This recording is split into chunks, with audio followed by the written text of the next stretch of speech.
Cyber నేరాలు ఎన్ని రకాలుగా జరుగుతున్నాయి, ఎంతమంది మోసపోతున్నారు అనేది మనం చూస్తూనే ఉన్నాం కదా. ఎంత అవేర్నెస్ ఉన్నా కూడా ఎక్కడో చోట చాలామంది మోసపోతూనే ఉన్నారు. ఈ కేసులు పెరుగుతూనే ఉన్నాయి. అలాంటి 2 ఇన్సిడెంట్స్ గురించి వాళ్ళ నేను చెప్తాను, మిమ్మల్ని అలర్ట్ చేయడం కోసం. ఒక వ్యక్తి ఆన్లైన్లో ఫుడ్ ఆర్డర్ చేశారు. చేసిన తర్వాత తనకి ఎంతకీ ఆ ఫుడ్ రాలేదు, ఇలాంటి మెసేజ్ రాలేదు. ఇట్లా వెయిట్ చేస్తుండగానే అతనికి ఒక కాల్ వచ్చింది. మీ ఫుడ్ ఆర్డర్ క్యాన్సిల్ అయిపోయింది, మా దగ్గర ఏజెంట్స్ ఎవరు లేరు, సో మీరు కట్టిన అమౌంట్ మేము మీకు రీఫండ్ చేసేస్తాము. సో నేను మీకు ఒక లింక్ పంపిస్తాను, ఆ లింక్ మీరు టచ్ చేసి 1 రూపీ వేయండి, మీ అమౌంట్ మీకు వచ్చేస్తుంది అని చెప్పారు. అతను వెంటనే ఆ లింక్ టచ్ చేశాడు, 1 రూపీ వేసేసారు. కథ వితిన్ సెకండ్స్ అతని 5 అకౌంట్స్లో నుంచి డబ్బంతా మాయమైపోయింది. ప్రస్తుతం అయితే కేసు నడుస్తుంది. ఇది ఒక తరహా మోసం. ఇంకొక తరహా మోసం ఏంటంటే, మనం ఆన్లైన్ షాపింగ్ ఎక్కువగా చేస్తూ ఉంటాం కదా. ఇండియా పోస్ట్ ని టార్గెట్ చేసి ఎక్కువగా ఈ సోషల్ మీడియాలో ఈ మోసాలు జరుగుతున్నాయి అనమాట.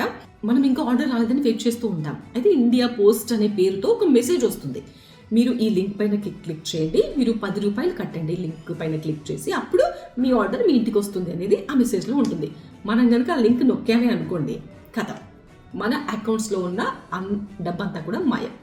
ఈ 2 కాదు, ఇలాంటి మోసాలు చాలా జరుగుతూ ఉంటాయి. ఎప్పుడైనా సరే లింక్ నొక్కే విషయంలో మాత్రం జాగ్రత్తగా ఉండండి. ఏ లింక్ కూడా నొక్కొద్దు.